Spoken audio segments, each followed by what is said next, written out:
अखिलेश यादव का यह बयान भारतीय जनता पार्टी खेमे में क्यों खलबली मचा रहा है?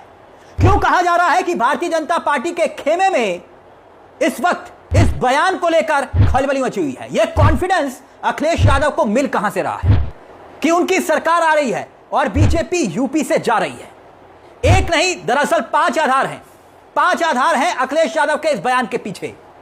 समझिए क्यों अखिलेश यादव ये कह रहे हैं कि लिख के ले लो 27 में हमारी सरकार आ रही है। वैसे हर नेता बोलता है, मगर यहां आधार है। भारतीय जनता पार्टी से ही संदेश अखिलेश यादव को क्या मिल रहा है कि भारतीय जनता पार्टी की विदाई इस बार तय है।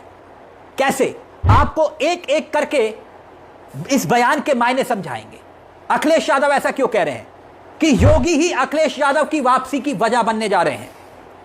हमने आपसे कहा ना 5 आधार हैं। 5 आधार। पहला आधार सुनिएगा, एक एक आधार को। पहला बड़ा सियासी घटनाक्रम जो हाल ही में हुआ, यूपी में ताजा एक घटना घटी है। भारतीय जनता पार्टी का एक विंग एबीवीपी छात्र संगठन पुलिस से पिटता है और छात्र उत्तर प्रदेश के भीतर नारा लगाते हैं, योगी जब जब डरता है पुलिस को आगे करता है।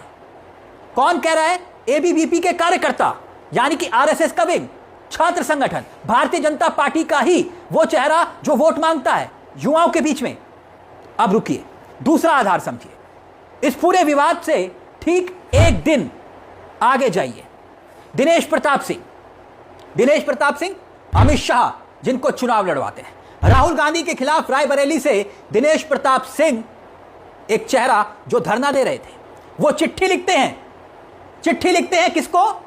ये चिट्ठी आपकी स्क्रीन पर है, देखिए। ये चिट्ठी जानते हैं आप किसको लिख रहे हैं? दिनेश प्रताप सिंह, एक मंत्री चिट्ठी लिख रहे हैं योगी आदित्यनाथ को, उनकी सरकार को। खुद देखिए मंत्री ने यह चिट्ठी क्यों लिखी। चिट्ठी लिखी कि उनकी ही सरकार में पुलिसिया जुल्म हो रहा है। पुलिस अब बीजेपी के कार्यकर्ताओं को दौड़ा दौड़ा कर पीट रही है, बदतमीजी करती है, मारती है, पीटती है। और सरकार किसकी? इस चिट्ठी में लिखा हुआ है योगी आदित्यनाथ की। पुलिस किसकी? योगी आदित्यनाथ की। दिनेश प्रताप सिंह मंत्री कहां के? योगी आदित्यनाथ की सरकार के। दिनेश प्रताप सिंह सिर्फ एक वाक्य है, अमित शाह के बहुत खासम खास माने जाते हैं।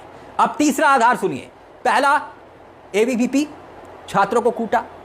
दूसरा, दिनेश प्रताप सिंह ने चिट्ठी लिखी। अब तीसरा आधार आपकी स्क्रीन पर, एक और मंत्री है, बेबी रानी मौर्य। जी, बेबी रानी मौर्य, इन्होंने भी चिट्ठी लिखी है। उत्तर प्रदेश की मंत्री है, यह राज्यपाल हुआ करती थी, उत्तराखंड की राज्यपाल, एक बड़ा चेहरा थी। राज्यपाल से हटाकर भारतीय जनता पार्टी, बहुत कम उदाहरण होते हैं ऐसे कि राज्यपाल से हटाकर किसी को विधायकी का चुनाव